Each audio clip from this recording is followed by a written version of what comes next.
नमस्ते मित्रांनो. बऱ्याच वेळा क्लिनिकमध्ये पेशंट तपासणी करताना आणि पेशंटचे उपचार करताना एक गोष्ट बऱ्याच वेळा अनुभवास येते, की पेशंटचं म्हणणं असतं, की "डॉक्टर साहेब, मला हा असा-असा त्रास होतोय, परंतु माझ्या रिपोर्टमध्ये काही नाही आहे, त्यामुळे मला तो आजार नाही आहे, मला या उपचाराची गरज नाही." आपण पेशंटला बऱ्याच वेळा समजावून सांगतो, की तुम्ही जरी रिपोर्ट नॉर्मल असतील, तरी तुम्ही उपचार घ्या. परंतु बऱ्याच वेळा पेशंट Googleवरती इतर माहिती आणि इतर कोणाचे सल्ले घेऊन असा निर्णय स्वतःचे स्वतः वैद्यकीय क्षेत्रातला घेतो, की रिपोर्ट नॉर्मल आहेत म्हटल्यावर मी आता काही उपचार घेणार नाही, मला कशाची गरज नाही आहे. पण हे किती धोक्याचं आहे, हे मी आज तुम्हाला पुराव्यानिशी सांगतो.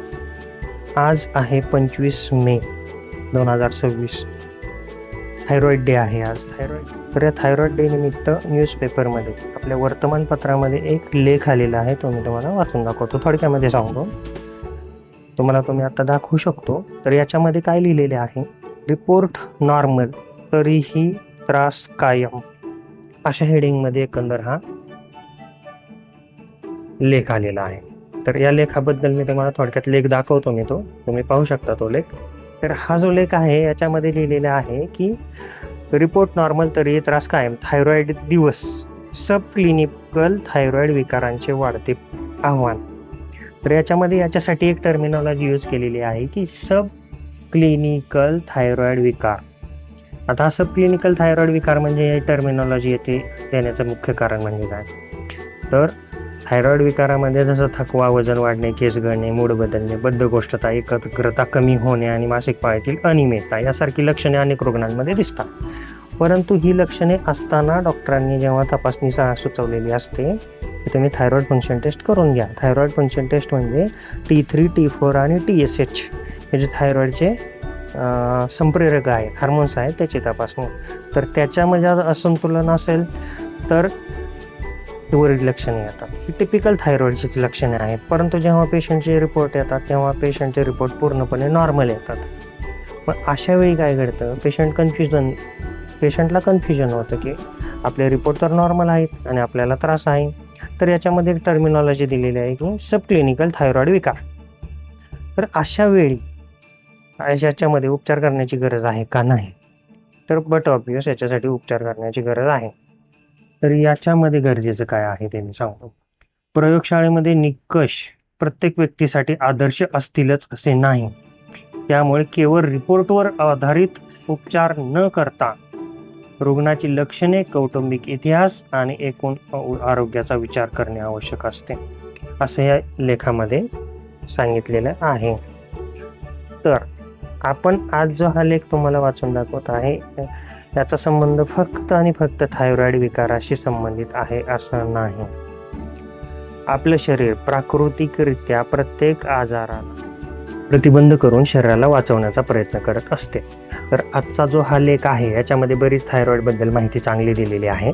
तर त्याच्यामध्ये याच्यासाठी काय करावं, वैद्यकीय उपाययोजना दिलेली आहे, बाकी जीवनशैलीमधील बदल दिलेला आहे, आयोडीनयुक्त मिठाचा वापर योग्य प्रमाणात करा, संतुलित आहार, नियमित व्यायाम, विनाकारण सप्लिमेंट किंवा हार्मोन्स घेणे टाळावे, ताणतणाव टाळावा, पुरेशी झोप घ्यावी, इतरत्र सर्व माहिती दिलेली आहे. तर हे लेख वाचून मी तुमचा जास्त वेळ घेत नाही, तुम्ही स्क्रीनशॉट काढून तो नंतर लेख वाचू शकता. तर आज आपला जो मेन मुद्दा आहे बोलण्याचा, तो म्हणजे रिपोर्ट्स आणि आपला आजार आणि आपण स्वतः. तर बऱ्याच आजारांमध्ये हे असं घडत असतं, जेव्हा रिपोर्ट्स येतात तेव्हा आजार शरीरामध्ये बऱ्यापैकी वाढलेला असतो. तर आपण याच्यासाठी काही ठराविक गोष्टी लक्षात घेणं गरजेचं आहे. आपले शरीर जेव्हा एखाद्या आजारासाठी प्रोन म्हणजेच की त्या दिशेनं जात असतं, त्यावेळेस आपले शरीर काही अलार्मिंग सिम्पटम्स आणि सायन्स देत असतं. तर आपण ते व्यवस्थितरित्या इंटरप्रिट करून घेऊन, म्हणजे डॉक्टरांकडून किंवा तुम्ही स्वतः जे तुम्हाला लक्षणं जाणवतात ते डॉक्टरांशी व्यवस्थित डिस्कस करून त्याच्यावरती उपाययोजना काय करता येईल का याचा विचार करावा. तर असे बरेचसे आजार आहेत की ज्याच्यामध्ये आपलं शरीर संतुलन राखण्याचा प्रयत्न करत असतं.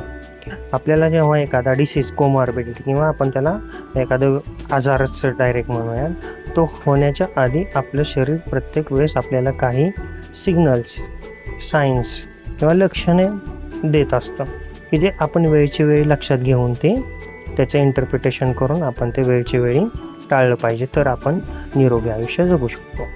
तर यासाठी सर्वात महत्त्वाची गोष्ट आहे की तुम्ही आरोग्याप्रती जागरूक राहिले पाहिजे. आपण आपल्या डॉक्टर मनोहर लावंड स्पेशालिटी क्लिनिकमध्ये असे काही ॲडव्हान्स टेक्नॉलॉजीज वापरतो की ज्याच्यामध्ये आपण प्रेडिक्टिव्ह मेडिसिनसारखं काम करतो.